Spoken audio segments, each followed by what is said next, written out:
Good morning, everyone. In 8 months, I get to walk out the very front door that you came in today. And you're probably thinking that I cannot wait to be released. But I'm dreading it. I feel as if I'm about to get pushed out of an airplane over the middle of the ocean with nothing but the shirt on my back. That's because prison has been my home for the past 16 years, where I've grown to know and love myself and my community. Please, don't misunderstand me, though. I want to leave just like everyone else. At the same time, leaving prison means leaving my family, friends, and community. The reality is, I don't know anyone outside of prison. Take my mom, for example. I love her. She is an amazing woman who's been there since I've been incarcerated.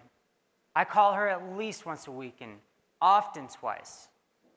She helps me financially and comes to visit once every couple years from Florida. Sadly, I know her better than anyone else in my biological family, who I only talk to 2 or 3 times a year for about 20 minutes.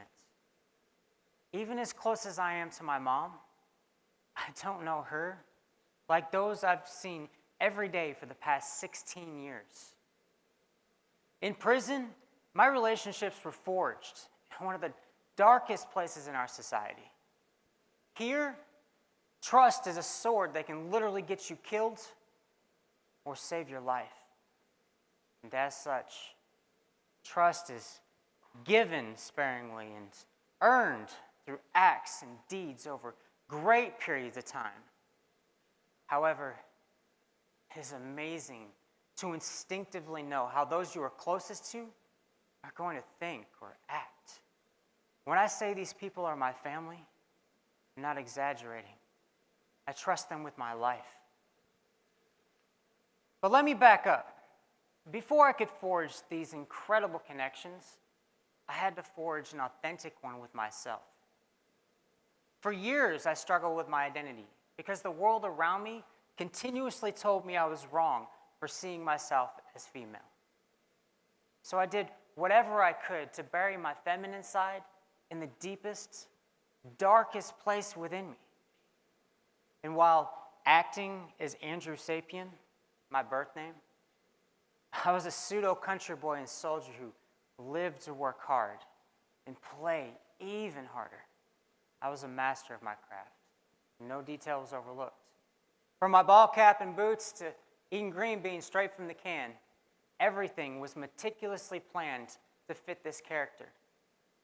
I did whatever I could to seem normal because I was afraid and ashamed to be the person you see standing here now, Sabrina Budemeyer. This was the darkest time in my life. And I was horrified that my body never looked or felt right, no matter how much I worked out. I was disgusted for liking that pair of heels or being envious of that lady's shade of lipstick. No. I was the eldest son of a Marine. It was my place to be the strongest, meanest, cockiest son of a bitch. Except I wasn't that person. The Department of Corrections stripped me of the award-winning role of Andrew Sapien in 2008. When they took my ball cap and boots and gave me grays, I was forced to take my costume off. All of the things I had put my faith in to keep my demons at bay were gone. And without realizing it, my workouts became focused on lower body and shaping, or I'd catch myself sitting with my legs tucked up underneath me as I read. I began contemplating what was going on with me in an objective way. Was I gay? No. I find both men and women attractive. Why did my body always feel so foreign?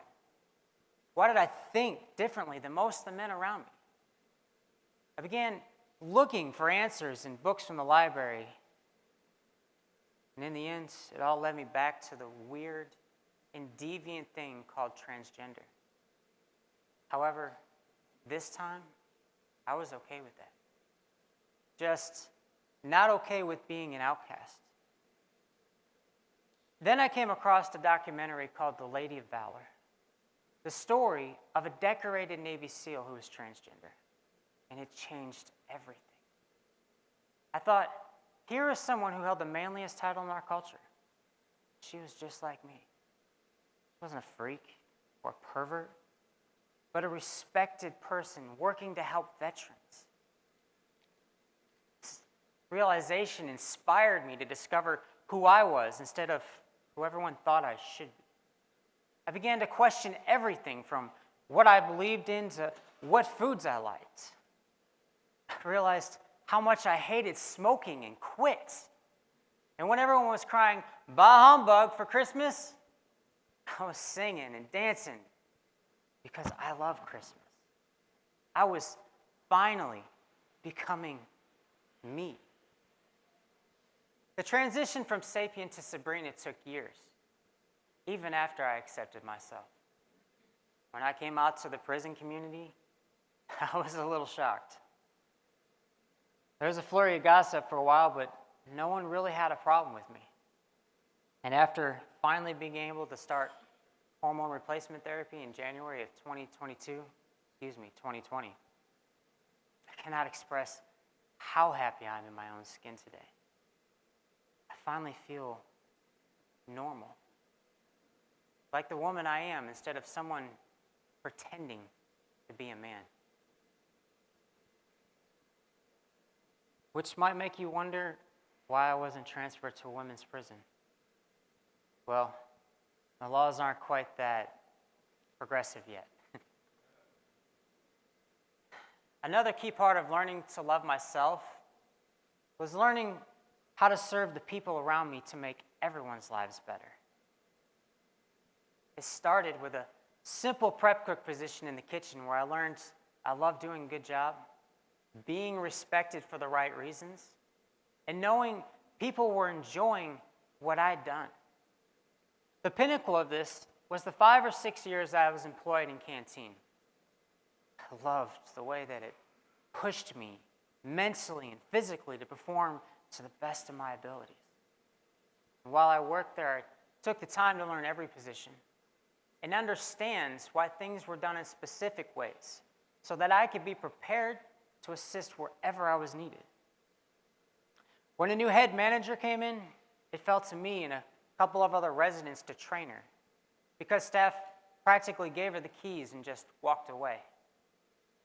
It was then that I realized how truly amazing it felt to be respected and trusted, which is very special in a place where we are usually looked at as deceitful and always trying to get over on staff.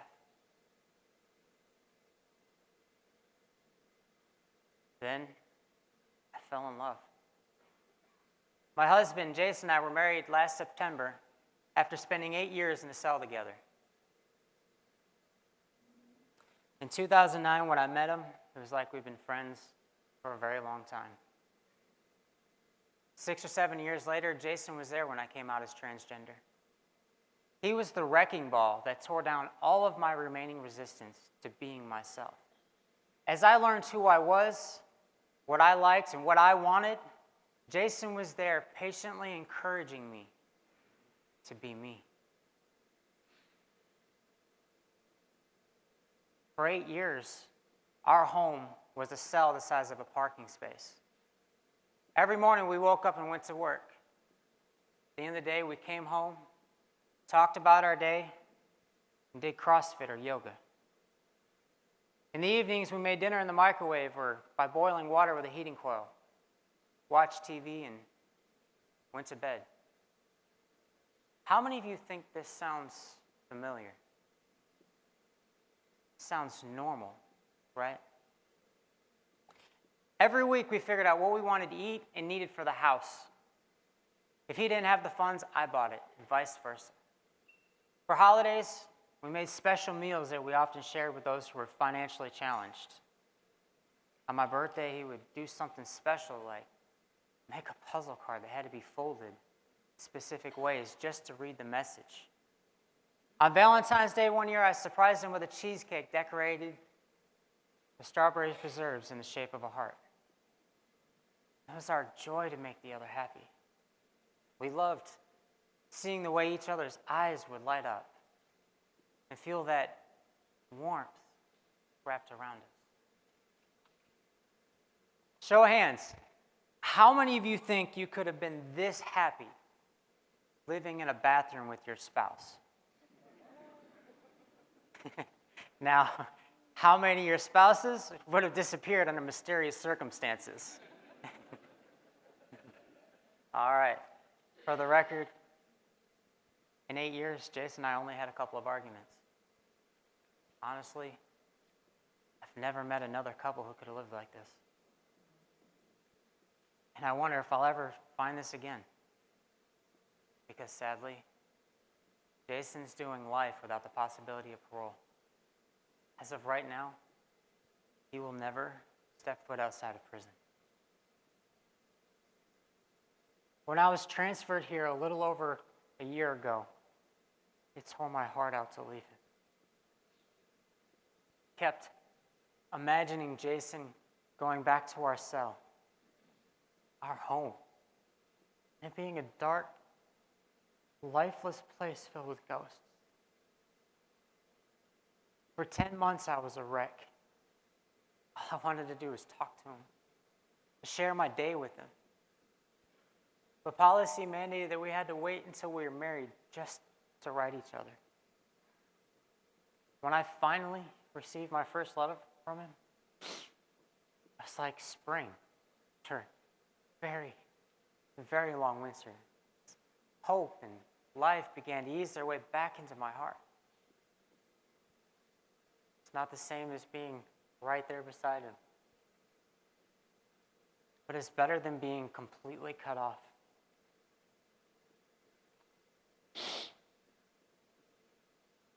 When it comes down to it, fear is at the heart of the matter. You're not the only ones who fear us getting out of prison. Ironically, a lot of us fear it for a multitude of reasons. For me, I'm afraid to lose everything and everyone I know and love. I'm afraid to lose everything in my life again. And you may see incarcerated people as broken and lost souls, doomed to leave destruction wherever they go. The reality is, a lot of us discover and heal ourselves while incarcerated. We learn the joy of having purpose and potential for our futures. We create positive relationships and take pleasure in helping others. Prisons aren't just places of doom and gloom, but thriving communities where some people strive to be better and want to become assets to society when they get out. When I finally walk out the very front door that you will exit today, it'll take all of my courage. But I'll be bringing with me all the love, strength, and wisdom I've gained from my prison family over the years. Thank you.